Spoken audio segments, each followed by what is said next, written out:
Welcome to the Live Out Loud Show. I'm your host, Brooke Thomas, and I have one of my besties, my sometimes co-host, Heather Torres, here because I could not imagine not having her in this episode for my big announcement. Are you ready? Ready. Are you ready, Heather? I'm ready. Okay. I want everybody to know I finally have my book coming out.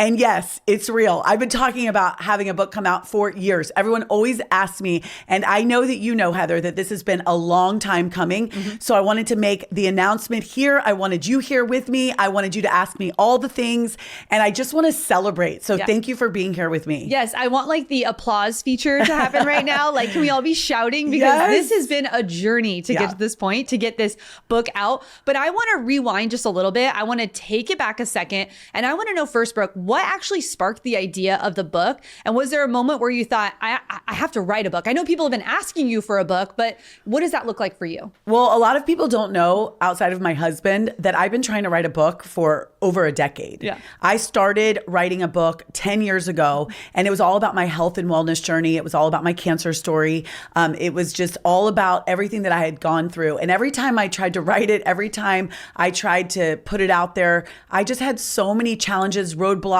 all the things. And I thought, you know what? I feel like I write a book every single day of my life. You know, I put out so much content with the coaching program that I lead, just even everything I do in all of my businesses. I'm always writing content. I'm always absorbing content. I'm putting so much out there to the people that I love that I thought, you know what? I'm not even going to try to write a book. I feel like I do a book every week of my life. I don't need to write a book. It's not going to happen. I'll speak. I'll do all these other things, but I'm not going to write a book because I just felt so challenged. I don't know if anybody else has struggled with this, but it sounds amazing, just like launching a podcast, just like all the things we do on social media, just like having keynote speeches, you know, like it all sounds amazing until you actually get into it. It's so much more work than people think, especially if you're doing it yourself. Because I realized along the way that no matter how much I wanted somebody else to help me write this book, no matter how much I wanted to try to have somebody take all of my notes, all of my podcasts, all of my speaking engagements and just put it all in a book, it's just not the way it works. So I delayed, and I finally this last year have been working on this book. And I am so excited. Yeah. I love that you touched on that, you know, there are so many different ways that you can write a book. And I love so much that this has your fingerprints all over. I mean, you wrote this book. You're like, I'm writing, I'm going to do this thing. Did you always see yourself as an author? And what was kind of that journey for you? Because I know that, like you said, you wanted people to write it for you, but that's not how it happened. So talk a little bit about that, because I'm sure there's someone that's like, wait, I didn't even know that other people could write your book for you. Yes. I mean, there's a whole, I've learned so much. I mean, you can have ghostwriters, you can have people, you know, put your book together for you. You can give them a whole bunch of information and they put it together and you can say you're an author. But listen, really amazing, solid authors that I love, that I enjoy, they go off by themselves and they write a book and they come back. And that was not the journey for me. This has taken just a lot of time, energy, effort throughout the week in the middle of all the other things I do, but it did come up and out of me. And I'm an activator. So I didn't really look at myself as an author because I'm more of a in person, let me, you know, help you come alive. And everything I say and do has so much energy to it. And it's all supernatural. Like I always ask the Lord, fill me up. And I know my energy is what attracts people. And I don't mean woo-woo energy. I mean supernatural, Holy Spirit, Jesus-led energy, right? So every time I would try to write a book or I would have somebody else try to help me put these pieces together, it never felt like it came alive. I wasn't really interested in a book that was just like an autobiography or a book that just was, here's some information, because I feel like my information changes on a week by week basis. So I was like, if I'm going to do this, I want this book to be something that activates a woman in a moment. I want it to be a college student. I want it to be a mom. I want it to be a grandmother that says, oh my goodness, I need to come alive in this area, whether it's, you know, somewhere in business, life, and faith, if it's your creativity, if it's your confidence, if it's your relationships, if you need to be reminded of your purpose. You open this up on a bad day and you're like, okay, Brooke just like woke me up and activated me through the Lord through the Bible, because I have scriptures in there. And just, I want someone to come alive in this book. And that's, if you can tell, I'm so excited. I'm so energetic around it. And I'll tell you one other thing. A couple years ago, I kept hearing from people, you need a book, you need a book, you need a book, because I get asked to speak on other people's stages. I have my own events, and everybody's always asking me about a book. And I always have promoted other people's books. I mean, I'm the girl that has bought, people that I love, I buy their books 50, 100 at a time. And I spread them out, I pass them out. And I'm always like, well, I'll just give you someone else's book. And I remember 2 years ago at my event, everyone was asking me if I was going to have a book. Instead of having a book, I ended up co-writing a worship song. We have it with Meredith Andrews. It's called Live Out Loud. It's a worship song. I was so proud of that I was like, can I just write off of this worship song for a while and I'll never be an author? And I just want to say, I was so proud of that, but there's nothing better than knowing that I have this book. And it's like a physical book, for legacy, for my daughters to hold, for my friends to hold, for my community to have. And so I am so excited. I just wanted to say all of that because if anybody that's listening to this has questioned if they should do it, do it. Yeah. And some of my friends that have written books, listen, they can knock it out in a month. And they're like, what are you talking about, Brooke? It's so easy. I'm just not that person. It was not easy for me. So that's why I think I'm even more excited and proud. Yeah, I love that you're sharing that journey because it's not the same for everyone, right? Yeah. And I love so much this book, like I said, it has your fingerprints all over it. I love, Brooke, that it's not just an inspirational book. I love that it's actually not even a self-help book. That's me putting in quotations because Jesus is the one that's going to help us. But it's so packed with scripture. It's so packed with biblical principles. It's also packed with activations, actions that you have to do.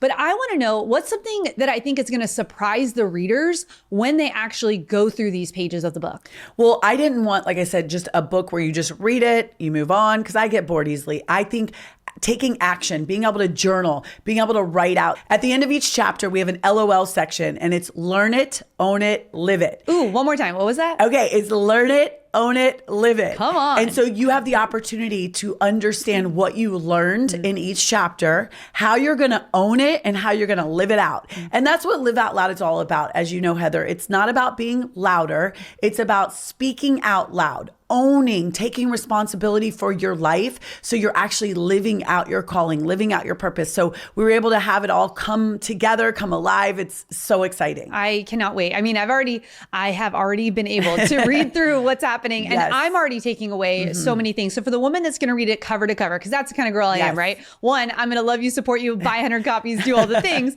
but I want to read it cover to cover. What is the one thing, if you could just boil it down, I know this is probably hard, but boil it down to what do you want her to walk away with after she finishes that last page of this book? I want her to feel so activated. It's all about activating your impact. I believe that every single woman has the ability to make an impact on this earth, no matter how old she is, no matter where she came from, no matter what she looks like. And so I want her to feel alive in her spirit and activated. So good. Okay. For funsies, okay, we're Yeah. using that. I want to ask you just some rapid fire questions around this. And we're actually going to do a whole series because this is book month. I'm so excited. Book month. So here's your rapid fire for today, Brooke. What was your favorite time of day to write where you were actually getting into the writing? Oh, always first thing in the morning. I mean, I'm a 4:30 a.m., 5 a.m. type of girl. So I get my water, my happy juice, my coffee in, my workouts, and then I'm ready to rock and roll. I know. I love it. Whenever I'm staying the night at your house, you're always like, you want to get up? I'm like, no, I do not. I know. I was trying to be quiet this morning when you were still sleeping. I was know. that must be nice. I would like to still be sleeping. But no, seriously, the morning's best for me. So good. Okay. Coffee or tea while you're writing? Actually, happy juice. That is my go-to brain on drink. It's a nootropic, and I will drink 3 happy juices during my writing. They're Yes. so good. So good. Okay. I know music is such a part of who you are. Yes. That is, you always tell people worship, it's so good to have that connection through lyrics. What's a song that would be the theme for this book? Well, first of all, let's just give another shout out to the Live Out Loud worship song that I co-wrote with Meredith Andrews. Go Yes. look it up. It's every single word in that song was something that I wrote with Meredith, and it represents the Live Out Loud community. So I have to just give that one a shout out because I always listen to that just to get me in the mood. But there's another song called More Than Able, and it says, who am I to deny what the Lord can do? And it just keeps going on and on about you are more than able, like we are more than able to do what we're called to do with the Lord. And I just love hype songs like that aren't just hype, but they get in my spirit. And I'm always like, who am I to deny what the Lord will do, what he can do through me and in me? Because listen, everything that I do, everything that I've built, it does feel impossible, but it's all possible with the Lord. And I breathe that belief through this book. And so I have songs like that. There's another song that stands out to me too called Wineskins. I talk about this a lot, this song, because it was so powerful and impactful to me. By the way, I have a Live Out Loud worship playlist on Spotify that I always add my favorite songs to. But this song Wineskins, it's by Scott Coates. And it says, these old wineskins, they had a great season, but they can't contain the rain that's coming. But some things have got to change.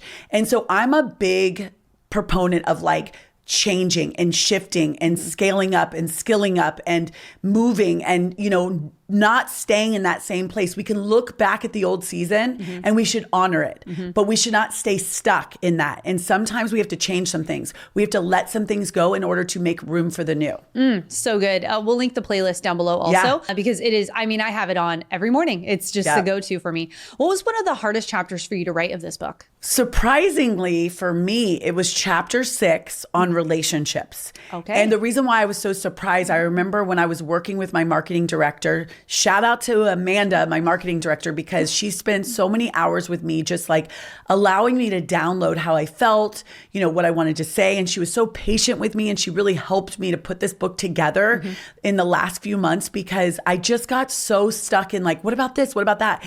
And my marketing director, as well as people on my team and you know me, you know my heart, you know the way I bounce, you know the way that like how I feel about things. And so she was somebody that I really wanted to go deep with this chapter because relationships are everything to me. I always say relationship equity is everything.